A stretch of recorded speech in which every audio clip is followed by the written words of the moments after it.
감사합니다. 오늘 벌써 셋째 날입니다. 하나님께서 지속적으로 은혜를 주시기를 바랍니다. 오늘은 분투하고 승리하라라는 제목으로 말씀을 전하겠습니다.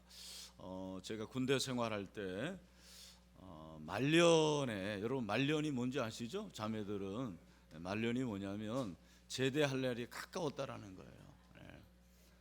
그 말년에 동두천에 있는 미 이사단에 출장을 갔습니다. 용무를 다 본 후에 시간이 남아서 보니까 교회가 있는데 전단지에 부흥의 광고가 있는 거예요. 그때만 하더라도 그런 게 있었어요. 1988년도 때였으니까. 그래서 보니까 강사가 강다리 목사님이에요. 혹시 여러분 아십니까? 그 강다리 목사님은 70년대 80년대 한국교회의 가장 유명한 부흥사 중에 한 분이었습니다. 그래서 제가 부흥회를 한번 갔으면 좋겠다 하는 마음으로 부흥회를 참석을 했습니다. 그때 본문이 요한계시록이었어요. 근데 무슨 내용인지 하나도 기억이 안 납니다. 근데 하나 기억나는 것은 요한계시록을 저렇게 설교하면 안 되겠구나. 저는 뭐 신학도 하지 않았지만 요한계시록을 저렇게 봐서는 안 될 것 같은데 그런 생각을 했습니다. 그리고 이제 몇 년 후에 1992년도에 여러분이 잘 아는 대로 한국교회 그 다미선교회 이장님 목사가 10월 28일 예수님이 재림한다고 하라는 이 허무맹랑한 유언별을 퍼뜨려 가지고 정말 그 다미선교회에 속한 신도들이 준비했잖아요. 여러분 그때 그 중계 보셨나요? 예, 저도 중계를 본 게 기억납니다. 저는 100% 거짓말이라는 것을 확신했기 때문에 예수님이 오시지 않을 걸 알았습니다. 근데 막 그 사람들은 난리를 치더라고요. 근데 예수님이 오셨어요, 안 오셨어요? 오시지 않았습니다. 근데 그 사건을 계기로 해서 한국교회에 이상한 트렌드가 일어났는데 강단에서 재림에 관한 설교를 듣기가 쉽지 않았습니다. 그리고 요한계시록을 원래 이제 설교도 잘 안 했지만 그 사건을 계기로 해서 더 설교를 하지 못하는 그런 계기가 된 거죠. 근데 이 시기에 요 틈새를 공략한 이단이 나왔습니다. 뭡니까? 신천지가 요한계시록을 이상하게 또 허무맹랑하게 해석을 하는 거죠. 그래서 14만 4천 명이 들어가야지 구원을 받는다. 이렇게 이단이 오히려 요한계시록을 가져갔습니다. 뭐 가져갔다라는 표현이 어떨지 모르지만 이단이 더 요한계시록에 대해서 강해를 하고, 근데 또 그런 그 가운데서 몇몇 목사님들이 또 요한계시록을 방송을 통해서 이제 강해를 한 것 같아요. 뭐 저는 뭐 한 번도 보지를 못했지만, 그러나 중요한 것은 요한계시록이 우리 현재에 굉장히 영향을 미칠 수 있는 말씀이라는 것입니다. 그래서 제가 사실 요한계시록으로 한번 강의를 해야 되고 생각을 했는데 세일의 기간에 좀 하려고 하는 마음이 있었는데 어린아이들도 있고 이게 될까라는 생각이 들었는데 특별히 요한계시록은 교회론이 굉장히 중요하거든요. 그래서 우리가 이제 5월 마지막 주일에 일꾼을 선거를 하는데 좀 한 3장까지 정도 살펴보면은 좋지 않을까. 그래서 제가 또 시간을 좀 할애해서 요한계시록을 좀 당분간 살펴보려고 합니다. 요한계시록이 이제 어렵다고 생각을 하는데 그런 생각을 내려놔야 되고, 요한계시록은 나레티브입니다. 이것이 이제 요한계시록이라는 것은 하나 이야기예요. 이야기, 판타지 소설과 같습니다. 그래서 암호가 많이 나오고 또 그림이 많이 나옵니다. 상징이 많이 나옵니다. 그래서 어쩌면 우리 어린아이들이 더 요한계시록을 잘 이해할 수 있지 않나라는 생각도 해봅니다. 그래서 여러분들이 어렵게 생각하지 말고 이 말씀을 좀 같이 살펴보면 좋겠습니다. 먼저 요한계시록의 저작 목적은 현재적으로 혼돈과 악의 세력에 대항하여 분투하고 미래적으로 예수 그리스도의 궁극적인 승리를 믿게 하기 위함이다. 저는 그렇게 생각합니다. 그래서 이 분투하고 승리하라. 같이 한번 따라합시다. 분투하고 승리하라. 분투하고 승리하는 것을 강조하는 것이 요한계시록입니다. 여기서 말하는 혼돈과 악의 세력은 로마 정부죠. 또 다르게 말하면 로마 황제라고 말할 수가 있습니다. 로마가 네로의 통치를 지나면서 더 비정상적인 나라로 치닫게 되었습니다. 더 어떻게 보면은 미친 나라가 되었습니다. 특히 로마 황제가 황제 숭배를 강조하면서 로마 황제 숭배가 하나의 우상이 된 거죠. 그게 종교가 된 것입니다. 가장 영향을 받은 공동체가 바로 교회죠. 왜냐하면 교회는 하나님을 섬겨야 되는데 로마 황제를 섬기려고 하니까 당연히 거기에 대해서 거부를 해야 되고, 그 거부하는 가운데서 핍박이 몰려오게 되고, 핍박 가운데서 많은 성도들이 고난을 당했어요. 그래서 요한계시록은 고난 가운데서 주신 말씀이에요. 근데 외부적으로는 이렇게 핍박과 고난이 있었고, 교회 내부적으로는 세속주의가 들어오게 되었습니다. 세속주의로 인해서 교회가 굉장히 홍역을 치르게 된 거예요. 안팎으로 엄청난 고난과 또 도전에 직면하게 되었죠. 이런 가운데서 하나님께서 사도 요한을 들어서 주신 거죠. 사도 요한이 반모섬에서 요한계시록을 통해서 그 당시에 소아시아에 흩어진 성도들을 격려하는 거예요. 그들에게 도전하는 것입니다. 너희들 두려워하지 마라. 고난을 두려워하지 마라. 핍박을 두려워하지 마라. 분투해라. 반드시 승리할 것이다. 할렐루야. 바로 그 분투와 승리를 위해서 쓴 것이 요한계시록입니다. 근데 여러분, 요한계시록은 우리가 이제 나중에 살펴보겠지만 여러 가지 상징과 암호가 있는데, 그것은 로마 황제를 가리키는 거고 로마 정부를 가리키는 거예요. 왜냐하면 로마에 대해서 저항하고 로마 황제 숭배하지 말라고 하면 바로 검열에 걸려버리니까, 그것을 피하기 위해서 오늘 요한계시록에 나오는 그런 상징을 쓴 것입니다. 그러니까 이것이 그러한 정황을 통해 가지고 살펴봐야지, 그냥 요한계시록은 무서운 책이고 여기에 나오는 것이 다 사단이고 마귀고 막 그런 식으로 봐서는 안 된다라는 것입니다. 여러분, 오늘날 우리 한국교회가 처해 있는 상황이 바로 요한계시록의 저자의 그런 그 저작의 상황과 비슷하다고 생각하지 않습니까? 정말 예수 믿는 것이 점점 어려워집니다. 여기 이제 많은 다음 세대들이 있는데 20년, 30년 후에는 정말 예수 믿는 것이 어려울 거예요. 여러분, 각오를 해야 됩니다. 우리도 마찬가지죠. 지금도 여러분 안티 크리스천들이 얼마나 많습니까? 제 생각에는 수십만, 수백 명이 되는 것 같아요. 그리고 이단들이 득세하게 되고 세속주의가 들어와서 교회 안에도 진리보다는 비진리를 붙잡는 거죠.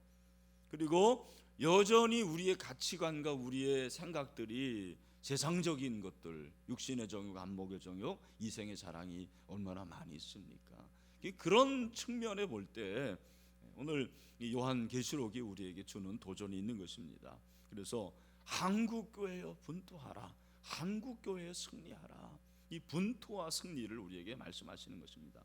요한계시록을 통해서 우리가 배워야 될 것은 크게 세 가지라고 생각합니다. 첫 번째는 종말에 대한 바른 인식이에요. 이게 종말이 그냥 마지막 때가 아니고, 이 종말이라는 것이 예수 그리스도의 사역의 처음과 끝이 사실은 종말이거든요. 예수님이 오셨을 때 이미 하나님의 나라가 임했다고 했고, 그때부터 종말의 시작이 되는 것입니다. 그리고 예수 그리스도에 대한 바른 인식을 우리가 가져야 되는 거죠. 역시 요한계시록은 기독론을 중심으로 쓰여진 것입니다.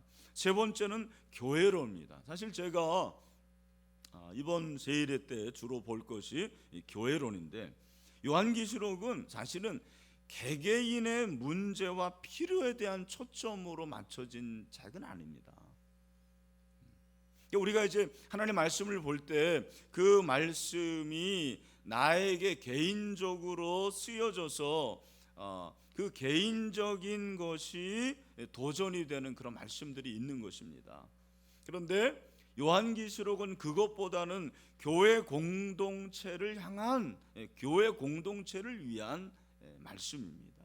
그래서 교회 공동체가 어떻게 사단의 세력에 대해서 투쟁할 수 있을 것인가, 분투할 수 있을 것인가, 그리고 교회 공동체로 하여금 사단의 세력에 대해서 저항할 수 있도록 그렇게 독려하는 그런 책이 바로 요한계시록입니다. 그래서 거기 이제 공동체를 형성하고 변화시키는 데 목적을 두고 있다.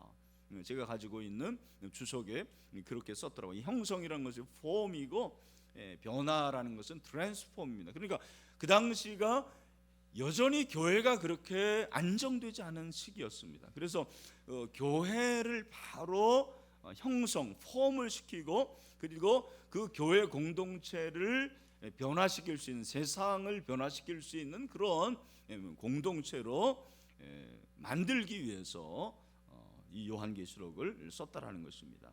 그래서 우리가 이제 더 큰 일을 보리라라는 주제를 가지고 이번에 세일의 특별 새벽 부흥회를 하게 되는데, 여러분 요한계시록을 통해서 우리 교회를 향하신 하나님의 뜻을 분명히 볼 수 있게 되기를 주님의 이름으로 축원합니다. 그래서 먼저 오늘 이 1절부터 3절의 주제를 저는 그렇게 봤습니다. 고난의 시대를 사는 성도에게 소망은 예수 그리스도이시다, 그렇게 봤습니다. 여러분 요한계시록은 계시와 예언의 말씀이에요. 1절에 보니까 예수 그리스도의 계시라, 이는 하나님이 그에게 주사 반드시 속히 일어날 일들을 그 종들에게 보이시려고 그의 천사를 그 종 요한에게 보내어 알게 하신 것이라, 그렇게 말씀하고 있습니다. 여러분 성경은 하나님의 구원 계획의 책입니다. 이 책이 가장 중요한 것은 하나님의 구원 계획이 성경에 쓰여져 있는 것입니다. 근데 하나님의 구원 계획이 오랫동안 가리워져 있었습니다. 마치 천막의 커튼에 가려진 것처럼 그렇게 가려졌는데, 그 계획이 언제 드러났습니까? 하나님의 구원 계획이 언제 드러났습니까? 예수 그리스도가 이 세상에 오심으로 드러난 것입니다. 그래서 하나님께서 아들 예수 그리스도를 이 세상에 보내심으로 그 하나님의 구원 계획이 다 드러나게 되었어요. 그것이 계시입니다.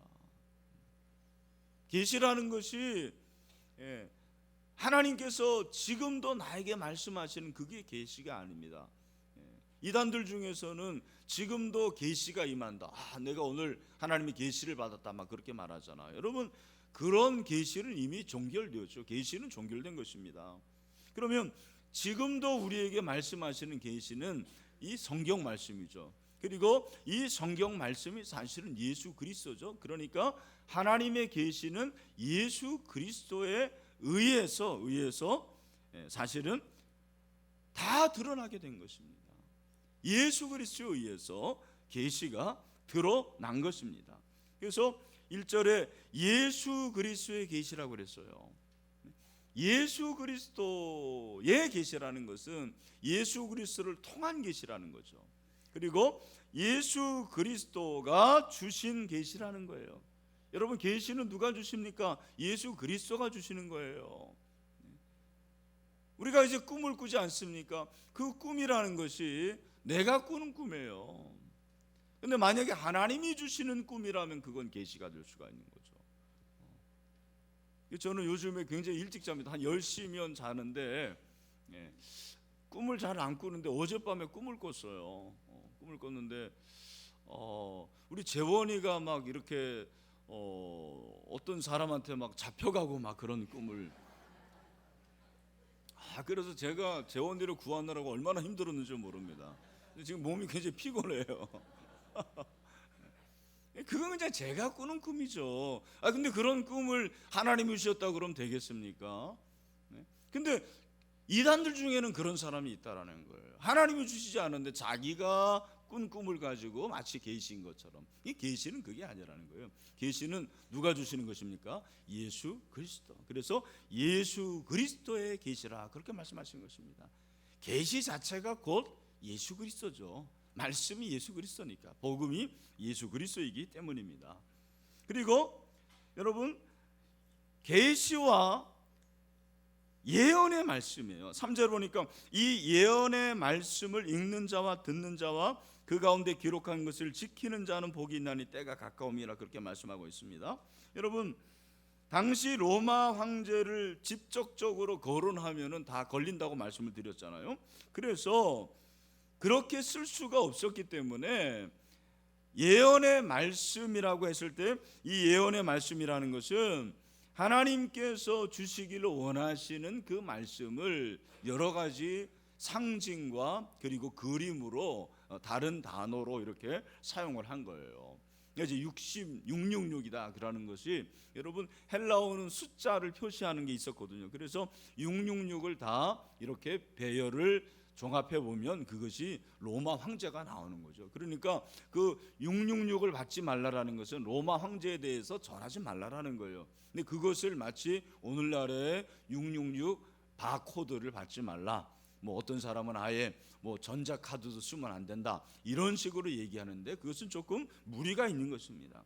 14만 4천 명도 마찬가지죠. 14만 4천 명이 그냥 문자로 14만 4천 명이 아니죠.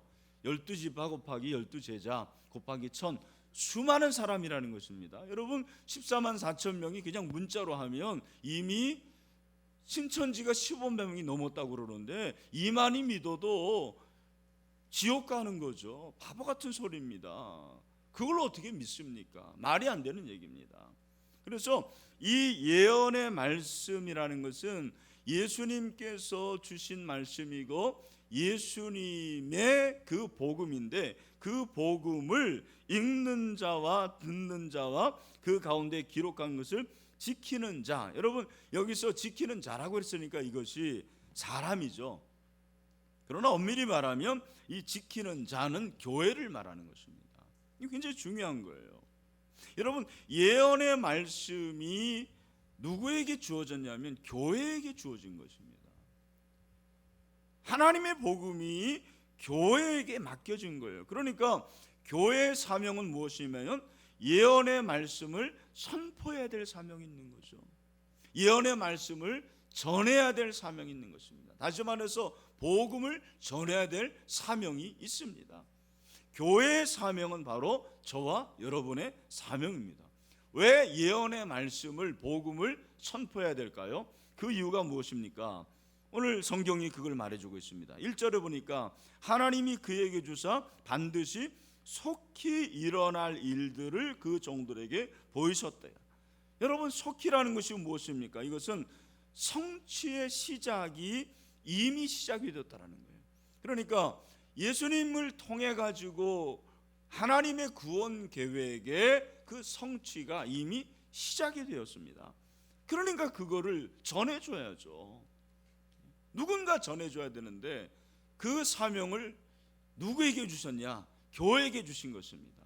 우리 신일교회에게 주신 것입니다. 예언의 성취가 예수 그리스도의 사역을 통해서 이미 시작이 되었습니다. 왜냐하면 궁극적인 승리를 약속하기 때문입니다. 그렇습니다. 여러분 복음을 증거하면 그 복음이 증거되고 증거되어지는 곳마다 승리의 역사가 일어나게 되는 것입니다. 복음의 능력이 있기 때문입니다. 전하는 저와 여러분에게 능력이 있는 거 아니에요. 오늘도 이 복음을 전합니다. 이 복음이 여러분들에게 전해질 때 이 복음으로 말미암아 승리하는 역사가 일어나게 될 줄로 믿습니다. 그런데 여러분 그렇게 복음을 전할 때 복음을 전하는 우리에게 모든 것이 다 풀리는 역사가 일어나느냐? 그렇지 않습니다. 여러분이 본문에 보면 분명히 이 말씀을 전할 때 그 당시의 성도들이 고난을 당하고 있었습니다. 여러분, 예수 믿으면 마음이 편해진다고 그러잖아요. 사실 그것이 일면 맞는 말이지만 또 일면 틀리는 말입니다. 그건 어렸을 때 하는 얘기예요. 어린아이들 엄마가 뭐 밥 주고 우유 주고 젖 주고 하니까 인생이 너무 편하다, 인생이 좋다고 그러잖아요. 왜? 그냥 엄마가 밥 주면 먹으면 되고 싸면 되고 자면 되고, 인생이 이렇게 편한 거구나. 그건 뭐예요? 어렸을 때 그러는 거예요. 좀만 커보세요. 학교 들어가 보세요. 정말 골 아픕니다. 더 커보세요. 인생이 얼마나 고난인지 모릅니다. 예수 믿는 것도 마찬가지입니다. 예수 믿는 것이 편하다고요? 물론 그럴 수 있습니다. 그러나 예수 믿으면 얼마나 힘들어지는지 몰라요. 정말 예수 잘 믿으면 어려워요. 고난이 있다라는 것입니다. 어떤 면에서 고난은 성도에게 필수 과목이라고 볼 수가 있어요. 선택이 아닙니다. 다 고난이 있어요. 그런데 그 고난이 종말을 말하는 것입니다. 그 종말은 예수 그리스도를 통해서 시작되고 완성되는 것입니다. 그런데 그 종말은 십자가 사건이 중심이 되는 거예요. 내가 고난이 있지만 이 고난을 어떻게 이길 수가 있습니까? 내가 이 고난을 어떻게 극복할 수가 있습니까? 단 하나입니다. 여러분, 예수 그리스도의 십자가를 붙들면 우리는 고난을 이기게 될 줄로 믿습니다. 오늘 본문이 그걸 말해주는 거예요. 고난이 있습니다. 핍박이 있습니다. 그러나 고난과 핍박 가운데서도 유일한 소망이 바로 예수 그리스도이심을 믿으라는 것입니다. 여러분 중에서 고난받는 사람들이 많이 있습니다. 목회해보면 알아요. 우리 목사님들이 목회해보면, 신방해보면 벌써 알아요. 우리 성도들이 얼마나 고난 가운데서 예수를 믿는지. 전도사님 때는 잘 몰라요, 그런 거. 근데 정말 신방을 해보고 성도들을 만나보고 그들의 삶에 깊숙이 들어가 보면 다 고난 가운데 있는 거예요. 근데 그 고난 가운데서 승리하는 그리스도인들이 있다라는 것입니다. 어떻게 이길 수가 있습니까? 예수 그리스도를 통해서 예수 그리스도를 믿음으로 승리할 수가 있습니다. 여러분, 오늘 3절을 보시길 바랍니다. 이 예언의 말씀을 읽는 자와 듣는 자와 그 가운데 기록한 것을 지키는 자는 복이 있나니. 아멘. 여러분, 복이 있습니다. 때가 가깝지만 복이 있습니다. 다음 세대 잘 들으십시오.